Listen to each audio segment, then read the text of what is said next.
An educational revolution was changing life inside some of the schools. Let's start to play. Games are everywhere.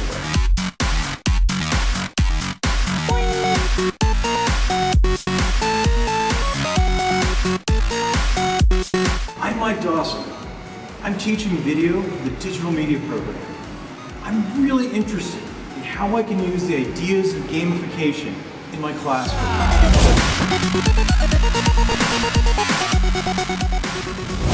When you think of games, what do you think about? Do you think of Mario Kart or maybe a first-person shooter on a computer? Do you think about playing Monopoly with your family? Did you consider playing tag as a child?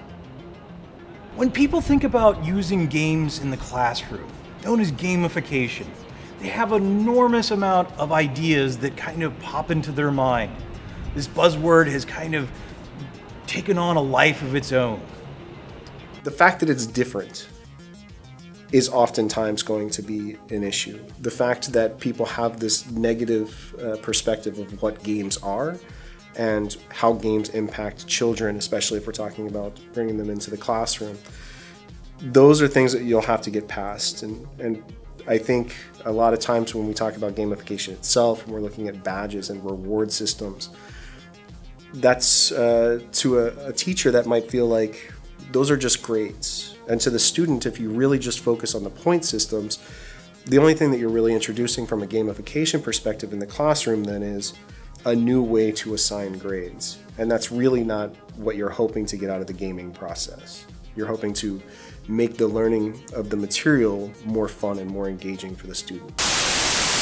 All of this is highly speculative, but the game serves a useful function. It encourages talented people to think about the future, the current fascination of a new intellectual breed.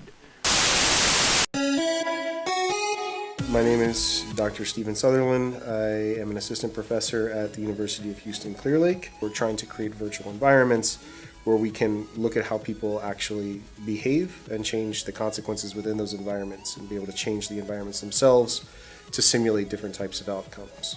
You can take any element of play that happens within games and try to change the real world in a way that emphasizes those types of elements and takes those playful elements to make something that would otherwise not be an exciting endeavor and actually make it a little bit more fun for people. But it was a radical break from the rigid, bookish discipline of the past.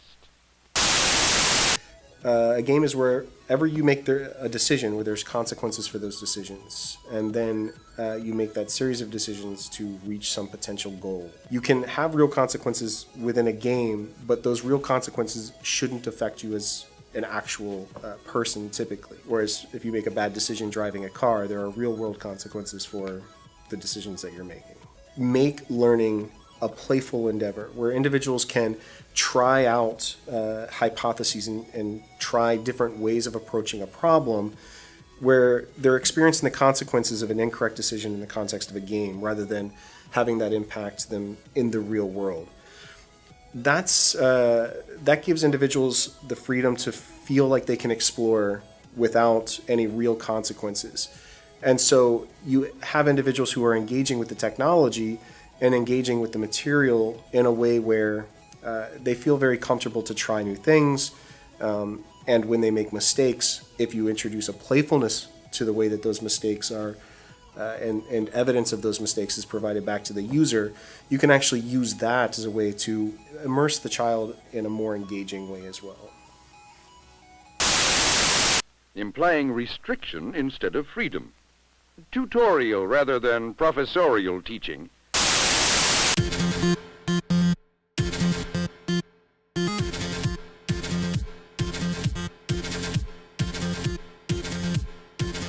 Gamification came about largely because ideas from games parallel instructional design incredibly well. One of these ideas is chunking out the information so that students learn in a progressive way. There's step 1, step 2, and step 3. In video games, we call these levels.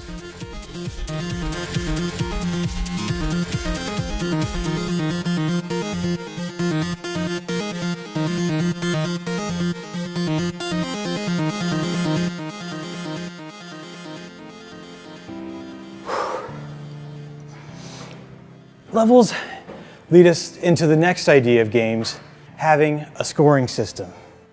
A scoring system allows you to use competition to motivate your students to learn the material. But more importantly, it allows for you to motivate them with a reward.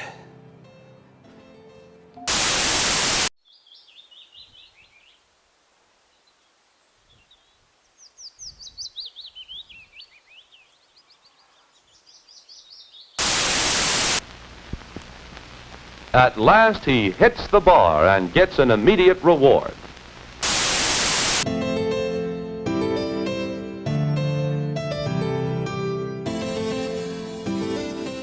Storytelling is an integral part of video games because one of the ways that you get immersed in environments and material and challenges is through the use of stories and tying the player emotionally to the character, to the world, and to the other characters within the game. That's an important component in games, and I think that's going to be a challenge in gamification and serious games and their use in the context of classroom settings. Because there what you're trying to do is you're taking classroom material that might not have a story that aligns well with the material itself, and so now you have to create a story that still brings the student, the learner, into that environment and create some investment in the outcomes of the characters within the context of the game. Storytelling is going to be an important medium to pull those players in and keep them engaged with the game and wanting to interact with the game inside the classroom and outside the classroom, whether they're taking the games home that they're playing there as an opportunity to learn the material even more and have more exposure to that learning environment.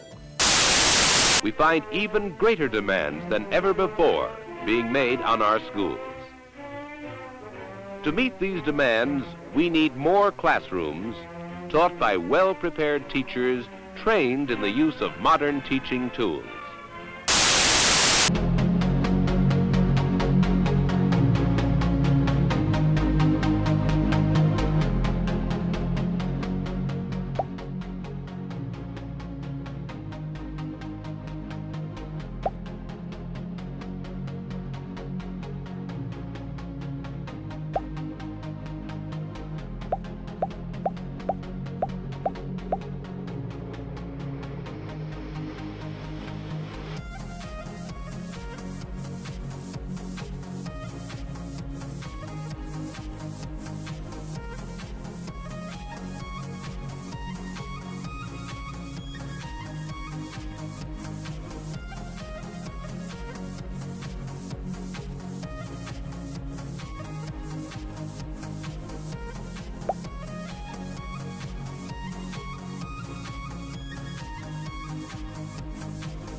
The common school is the greatest discovery ever made by man.